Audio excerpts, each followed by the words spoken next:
ভোগালী আগমনৰ লগে লগে ব্যস্ত হৈ পৰিছে কুঁহিয়াৰ কৃষকসকল আৰু তেওঁলোকে জুলীয়া গুড় প্ৰস্তুত ইতিমধ্যে ব্যস্ত হৈ পৰিছে। মই উপস্থিত আছো চিৰসেউজী সমবায় সমিতিৰ কৃষিভূমিত আৰু এই কৃষিভূমিৰ যিসকল কৃষক আছে তেওঁলোকে এই ধৰণে কুঁহিয়াৰৰ খেতি কৰে। কুঁহিয়াৰৰ খেতি যথেষ্ট কমিছে আপোনালোকৰ চিৰসেউজীত। কি মানে কি কাৰণত কমিছে? খেতিটো তাৰমানে এটা বিশেষ মানে পৰিশ্ৰমটো অলপ বেছি হয়। পৰিশ্ৰমটো বেছি যিহেতুকে মানে আমাৰ এই কামলা হঠাৎ বনোৱা পোৱাৰ অলপ অসুবিধা হৈছে। গতিকে আমি কৰি আহিলোঁ খেতিটো ইমান দিনেদি। খেতিটোৰ যথেষ্টখিনি দামো পাওঁ যদিও তাৰমানে অলপ কষ্ট বেছি অনুভৱ হয়।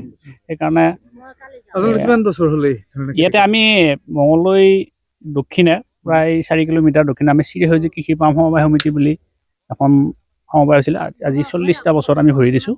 গতিকে কুঁহিয়াৰৰ খেতিটো আমি প্ৰধান খেতি আছিলে, কিন্তু কৰি আছোঁ, তথাপিও এৰা নাই খেতিটো। কিন্তু এটা দেখা গৈছে যে চৰকাৰেও অকণমান নজৰ কম কৰিছে খেতিটো। নজৰটো এনেই ধৰ আমাৰ জিলা কৃষি বিষয়াৰ ক্ষেত্ৰতো তেখেতসকলে এই কুঁহিয়াৰৰ খেতিটোৰ ওপৰত কম নজৰ কৰিছে। আমিও অকণমান হেৰি হৈছোঁ, যেনে মাকৈ খেতি আৰু বেলেগ বেলেগ খেতিতহে তাৰমানে তেওঁলোকে গুৰুত্ব দিয়ে। কিন্তু খেতিটো মানে দৰকাৰ যে আমাৰ মাঘৰ বিহুৰ ওচৰত এই জুলীয়া গুড়টো অতি দৰকাৰী আৰু বহুত ভাল এটা চাহিদা আছে। গোটেই অসমৰ মানে গোটেই জিলাতে মানে এই বস্তুটো প্ৰচলন হৈ আছে। গতিকে আমি পৰম্পৰা ৰক্ষা কৰি আছোঁ। আৰু বজাৰত বৰ ভাল দাম আছে। গতিকে আমি প্ৰায় জুলীয়া গুড়টোত এই 23-24 কিলো থাকে জুলীয়াটো। গতিকে আমি 1800 টকা দাম পাই আছোঁ। ভাল দাম পাইছোঁ, কিন্তু হ'লেও আমাৰ মানে অলপ শ্ৰমটো বেছি হয়। তথাপিও শ্ৰমটো বেছি হয় বুলিয়ে মই কৈছোঁ। গতিকে যদি চৰকাৰে অলপ তাত নজৰ কৰে এই পৰম্পৰা বা এই কুঁহিয়াৰ খেতিটো ৰাখিবৰ কাৰণে, তেখেতসকলে মই আহ্বান জনাইছোঁ চৰকাৰক। এতিয়া কিমান বিঘা ইয়াতে কিমান লোকে খেতি কৰি আছে বৰ্তমান? এতিয়া আমাৰ প্ৰায় 30-40 বিঘা মাটি কুঁহিয়াৰ খেতিত মানে হেৰি কৰা হৈছে।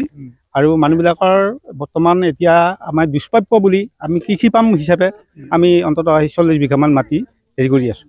মই আপোনাৰ পৰা আৰু এটা কথা জানিব বিচাৰিম যে এই প্ৰস্তুত কৰা প্ৰণালীটো কেনেকুৱা, কি ধৰণে কৰে আপোনালোকে? এই প্ৰস্তুতটো হ'ল আমি এই এতিয়া দেখিছে আপোনালোকে এই মানে থালি এটা জালি এটা খান্দা হৈছে। জালিৰ ওপৰত এই টাৱা এখন দি পেলাই তাতে মানে একেদিনে মানে মেচিনেৰে পেৰা যায়। পেৰি উঠি ইয়াতে মানে এই তলত জুই দি পেলাই ওপৰত পৰা হয় আৰু দিনটো লাগে। আৰু প্ৰায় 25-30 টিং 33 টিং এনেকুৱা টিং মানে খায় ইয়াতে কেঁচা ৰস। এই ৰসটো মানে পাগি সন্ধিয়া লাগি যায়। এই সন্ধিয়া শেষত যায় 5 টিং 4 টিং এনেকুৱা সৃষ্টি হয়। দেখা পাইছোঁ যে ঘৰৰ গোটেই পৰিয়াল জড়িত হৈ পৰে ইয়াতে। হয়, ইয়াতে মানে হেৰি যথেষ্ট মানুহৰ প্ৰয়োজন।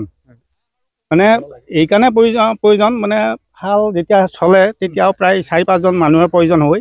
আৰু ইয়াতেও প্ৰায় 3-4জন মানুহ লাগিয়ে থাকিব লাগে।